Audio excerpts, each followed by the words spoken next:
Witamy w kolejnym odcinku Publikacji przy kawie, przy mikrofonach. Ania i Tomek. Cześć, witamy bardzo serdecznie, koleżanki i koledzy fizjoterapeuci. Dzisiaj przeanalizujemy chód pacjentów z chorobą zwyrodnieniową stawu kolanowego, ale co ważne, zrobimy to z perspektywy globalnej. Dokładnie tak. Zbadamy dzisiaj cały łańcuch kinematyczny, bo jak udowadniają autorzy tej najnowszej publikacji z czasopisma Gait and Posture z 2024 roku, problem z kolanem to naprawdę rzadko jest tylko problem z kolanem.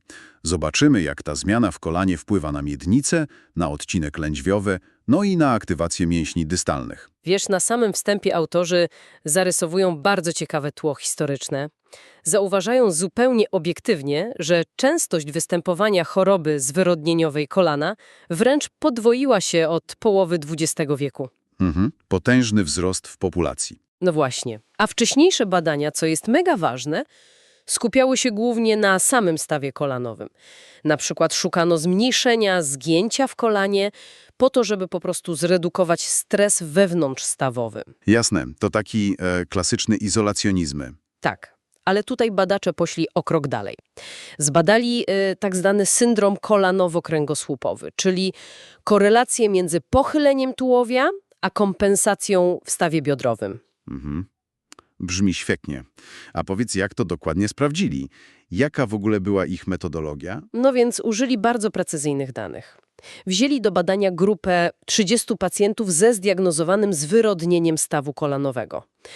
Ich średni wiek to 60,03 plus minus 6,78 lat. Okej. Wskaźnik ciężkości Lequesna określono u nich od łagodnego do umiarkowanego, ale co najciekawsze, ich średni poziom bólu w skali numerycznej wynosił zaledwie 2,4. 2,4? Przecież to jest, wiesz, ledwo wyczuwalny dyskomfort, z którym ludzie grają w tenisa na co dzień.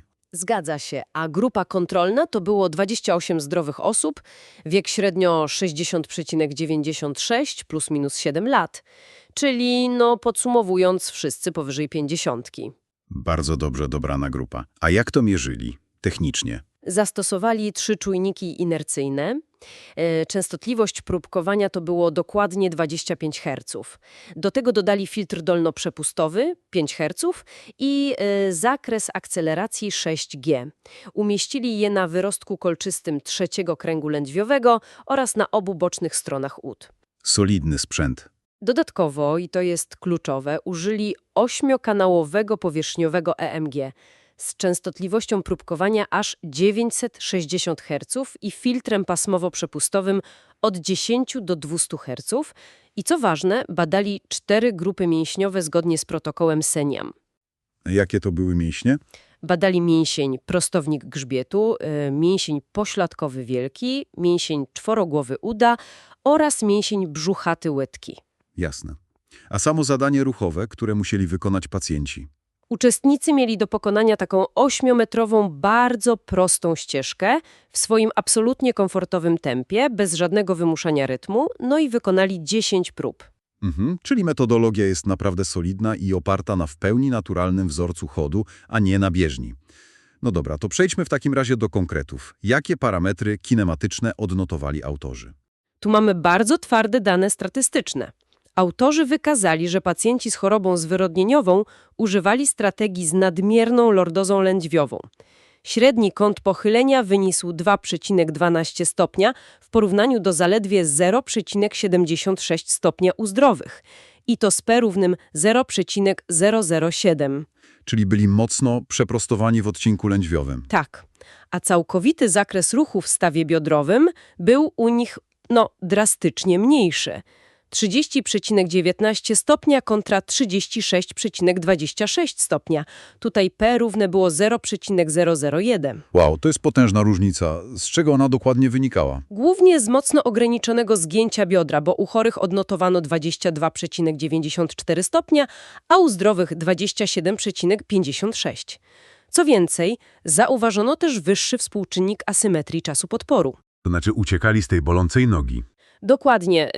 Współczynnik to 0,39 u chorych w stosunku do 0,23 u zdrowych. P równe 0,006. No, ten cały obraz kinematyczny postawy jest mega charakterystyczny. Ale to, co wspomniałaś wcześniej o sprzęcie EMG, to jest obszar, w którym możemy przeanalizować niesamowicie skomplikowane zjawiska. Oj tak, bo badacze odnotowali ciągłe napięcie mięśni proksymalnych i dystalnych u tych pacjentów. Czekaj, przez całą fazę kroku? Zgadza się. Wyszły im ujemne wartości różnic średnich amplitud w fazach podporu i przeniesienia. A to oznacza, mówiąc zupełnie wprost, całkowity brak fazy relaksacji podczas chodu. I to jest absolutnie ten moment, gdzie musimy sobie wyjaśnić, czym jest rekrutacja jednostek motorycznych. Bo w zdrowym ciele, w prawidłowym wzorcu, jednostki motoryczne włączają się i wyłączają się w konkretnych momentach cyklu chodu, prawda? Dając chwilę odpoczynku i na ukrwienie tkanki. Właśnie. A tu autorzy wykazali ciągłe, nieustanne odpalanie mięśni, bez żadnej fazy relaksacji.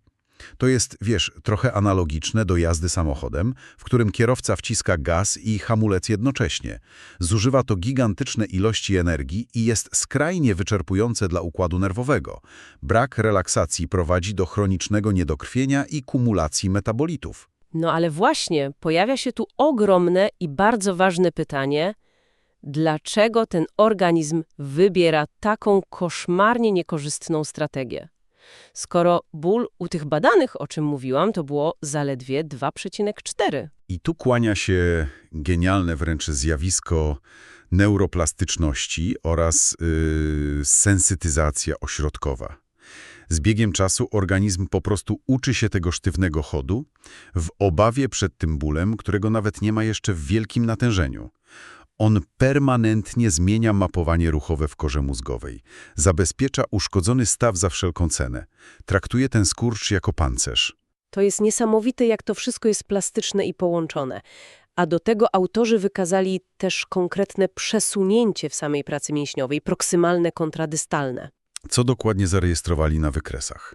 Obniżoną aktywację mięśni proksymalnych, czyli prostownika grzbietu i pośladkowego wielkiego, a z kolei nadmierną aktywację tych dystalnych, czworogłowego uda i brzuchatego łydki.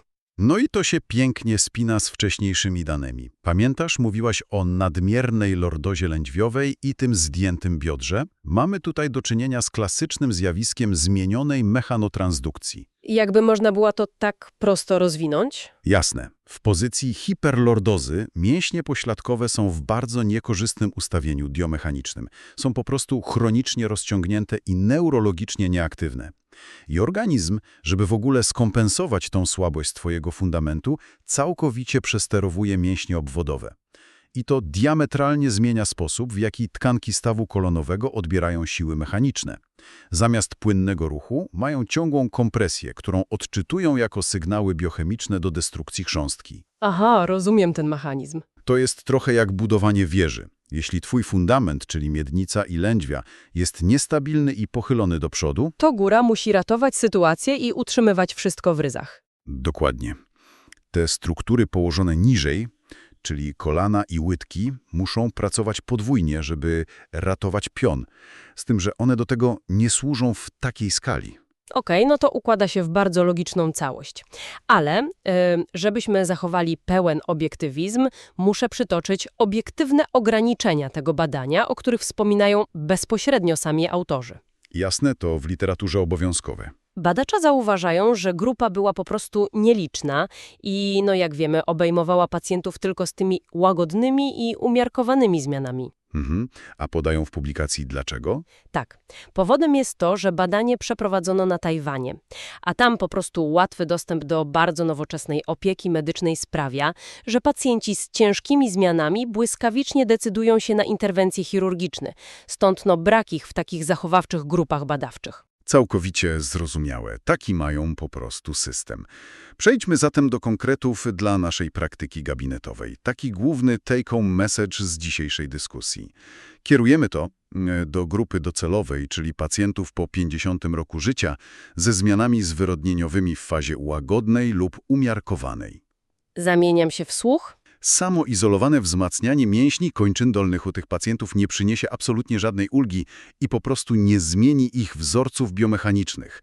Według autorów absolutnie kluczowe jest wzmacnianie mięśni centralnych, tego całego core, po to, żeby skorygować hiperlordozę i wreszcie przywrócić odpowiednią aktywację mięśnia pośladkowego wielkiego. To jest ten właściwy fundament. To ja jeszcze przed pożegnaniem dorzucę jedną prowokującą myśl od autorów do takiego samodzielnego zgłębienia. Jeśli trafia do gabinetu pacjent z bólem kolana, ale z analizy jego chodu wychodzi to ciągłe napięcie łydek i całkowity brak fazy relaksacji mięśnia czworogłowego, to czy naszą pierwszą interwencją nie powinno być czasem po prostu odblokowanie zakresu wyprostu w stawie biodrowym i przeprogramowanie odcinka lędźwiowego, zamiast skupiać się od razu na kolanie?